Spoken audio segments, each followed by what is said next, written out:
Welcome to A2Council Update, a recap of the Ann Arbor City Council meeting on March 4th, 2024. This meeting included comments and discussion about leasing golf carts for the city's Parks Department, amending the early leasing ordinance, expanding the Greenbelt District and changing administrative process, and setting fees for services provided by the Ann Arbor Fire Department. This is the voting chart for the council meeting on March 4th, 2024. There was a single split vote on approval of a budget amendment to fund the leasing of golf carts. All other agenda items were approved unanimously. You can find this voting chart and more information about this meeting at A2Council.com. Like and subscribe if you would like to see more content like this. The meeting included a presentation from Stephanie Carter, Chair of the Independent Community Police Oversight Commission, or ICPOC. Back in 2022, ICPOC, as well as the Human Rights Commission and the Transportation Commission, all sent resolutions to this council. There were resolutions requesting that certain data be collected and periodically provided to ICPOC. We thought we were asking council to do that, but it turns out, what we just found out, this was an informational piece. We need the data. And what's on the police dashboard is just not enough. She shared information about a 2023 annual report on all the complaints received by ICPOC. And I'm going to read complaint type 1. Allegations that inappropriate language or actions were used by officers, and these are words that from the complaint: rude, unprofessional, aggressive, berating, profane, inappropriate, untruthful behavior. That's fully 41% of the complaints that we receive. We need to train folks. We need to have cross-cultural training. And again, it's going to cost. And that's why we've put it in one of our recommendations. After introductory remarks, public comments, and staff explanations, council discussed agenda items for less than an hour. 7 people signed up in advance to offer public comments. 1 person spoke to topics on the agenda. The consent agenda this week included 13 items and expenditures of over $2.5 million. Nothing was pulled for discussion. The consent agenda was approved unanimously.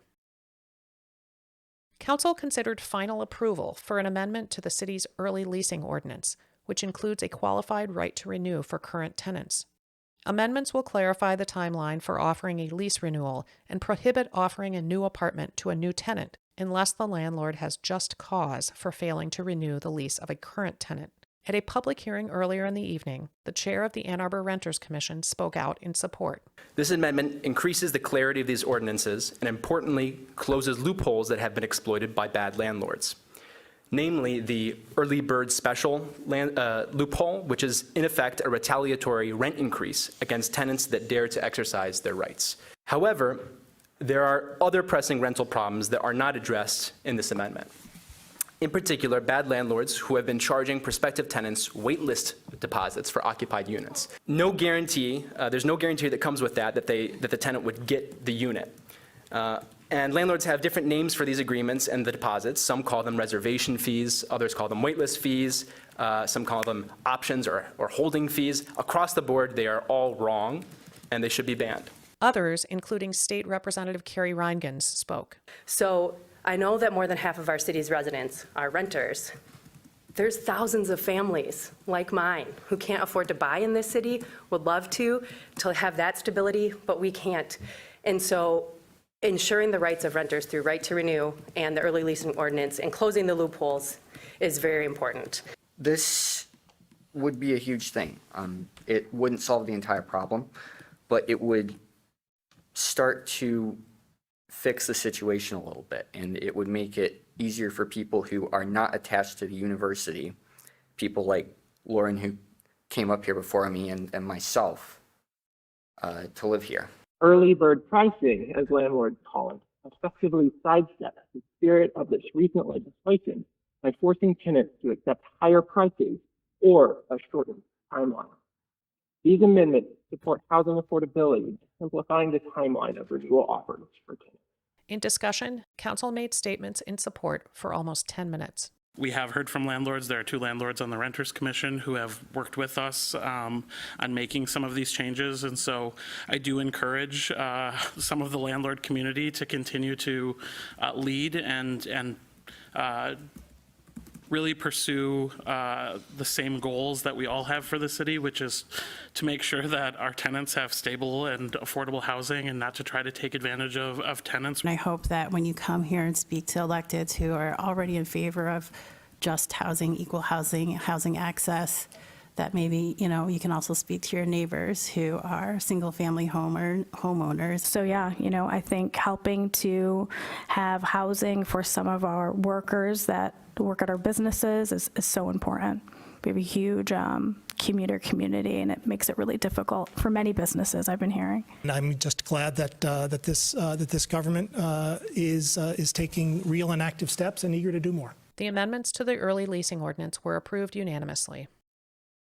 Council then considered ordinance amendments related to the open space and parks preservation millage. This millage was approved by voters in 2003 and generates revenue of approximately $1.8 million annually. 2/3 of the millage revenue must be spent on acquisitions outside the city, in partnership with neighboring townships. 1/3 of the millage revenue is allocated for the acquisition of parkland inside the city. In the last 20 years, this millage has facilitated the purchase of over 7,600 acres of conservation easements in neighboring townships, which we refer to as the Greenbelt. Proposed amendments would expand the district of eligible properties to include areas to the southeast in Ypsilanti Township. At the discretion of the city administrator, the district may also expand to other Washtenaw County properties within the Huron River watershed. Responding to questions, staff explained how proposed amendments will also lift a cap on administrative expenses associated with these conservation easements. Currently, no more than 6% of funds can be spent on administrative costs for the program. We have a high degree of variability in our programs. Suddenly projects become available and we need to act. The variability of potential conservation easement violations and never knowing when those are coming, that high degree of variability has always dissuaded communities from implementing an administrative cap because they want to have the funds available to meet the needs of the program whenever they arise. Proposed amendments would also change procedures around the purchase of development rights and potential buyback of those rights. The ordinance currently explains how the city may use millage revenue to purchase development rights from a property owner. After 50 years, that property owner can request to buy back those development rights from the city. The current process for this buyback includes a public hearing, approval from the Greenbelt Advisory Commission, an appraisal of fair market value, and a supermajority vote of council. For parcels over 100 acres, a public vote is required to sell back city-owned development rights. Proposed amendments eliminate all of that process and give council sole discretion to sell back development rights, including the negotiation of price, without any requirement for an appraisal. At this week's meeting, staff explained that in the first 20 years of the open space and parkland preservation millage, the city has never purchased the type of development rights that would be subject to these buyback provisions. The legal agreements that we're constructing as a city with our partners, and many times with multiple funding sources on the table, are perpetual conservation easement agreements that cannot be undone in that way, a buyback way. It is not a term agreement, it is a perpetual legal agreement. And development rights are a very particular method of acquiring property rights that we do not use. We use conservation easements. Again, we haven't used that, but we wanted to have the option to use it just in case the state started using it and perhaps funding it. So we need to have an ordinance on the books in order to implement that. At the January meeting of the Greenbelt Advisory Commission, city staff and commissioners explained more clearly how these terms might apply in the future. This is to accommodate an instance where there was a term agreement, but that has not taken place. There are term-based conservation easements where it is a period of 10 or 20 or 50 years. And then there's an expiration or a repurchasing at that point. So this is building some structure into the ordinance. Is there a revision?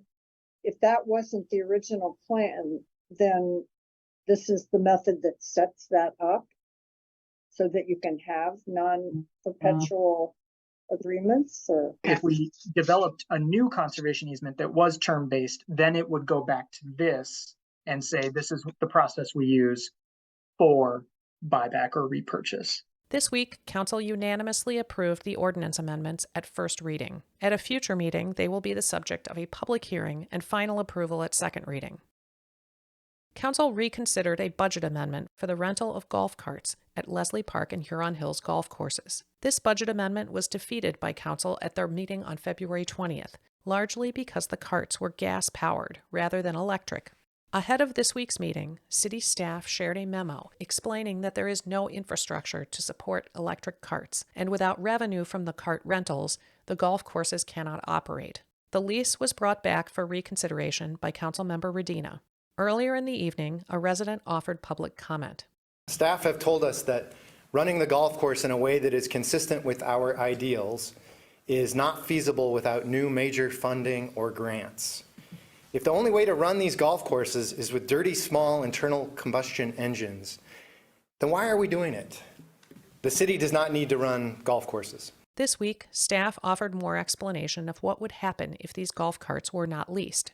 Golf course revenue with carts is expected to be $1.9 million in 2024. Aside from golf course operations, inclusive of staff, carts, etc. No, the revenue from golf courses barely, if at all, covers operations. We're usually at a break even. There's only 3 facilities and parks that actually make money on an annual basis. That's the liveries at Argo and Gallup, and the Leslie Golf Course. Councilmember Redina explained his decision to bring the budget amendment back for reconsideration. I voted against this lease contract in large part because I believed that this contract would set us behind on our A2 plan.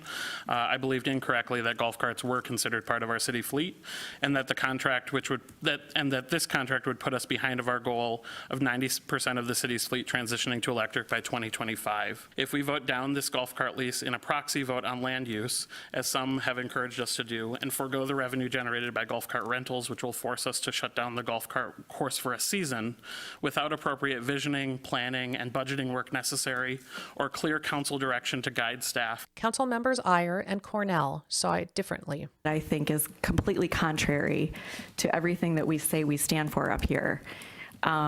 Is just not something I'm willing to do. And if that means we kind of throw things in disarray for a minute, I'm okay with that. Sometimes that's the best way to get things done. We can't even afford the parks that we have. And so I think that this is a terrible use of staff time to continue to pursue this and to look at the economic benefits of it and to figure out a way to afford it.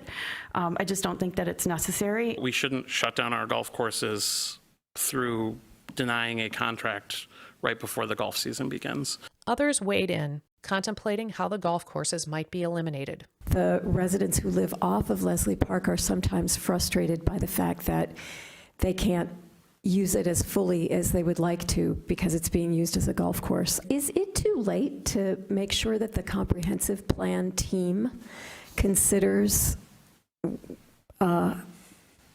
what we might want to do with our golf courses? I will make sure the comp plan hears that message in relation to all land uses, including park-owned properties in the city that may be available. You know, unless there's a private developer who's coming forward that I don't know of, ready to develop Huron Hills Golf Course, we have a golf course. Ahead of the meeting, Councilmember Briggs published a newsletter explaining to residents that she was interested in eliminating one of the golf courses. At this week's meeting, she explained further. I remain concerned that this lease conflicts with our carbon neutrality goals and that the golf courses conflict with our land use goals. In a split vote, the budget amendment for a 4-year lease of golf carts was approved, with Council members Iyer and Cornell in opposition. Council then considered 2 agenda items to approve fees charged by the Ann Arbor Fire Department for ambulance and lift assist services. On February 5th, Council considered these fees in a single agenda item. It was postponed due to concerns about how lift assist charges would impact residents living with disabilities. This week, Council considered amendments that apply lift assist fees to commercial care facilities only. In response to concerns raised by several of us on Council, CODI's chair, and others in the community, Chief Kennedy swiftly took action by consulting with CODI and followed their recommendations, leading to a decision to charge only businesses for lift assistance. The fee schedules for ambulance services and lift assists was approved unanimously. The meeting adjourned at 9 p.m. without any additional public comment. For more details about this meeting, visit A2Council.com. Welcome to this week's A2Council Moment of Zen. And I'm hesitant to close down, Leslie Park Golf Course apparently is voted the top golf course, municipal golf course in the States. Weirdly enough, our high schools have golf teams.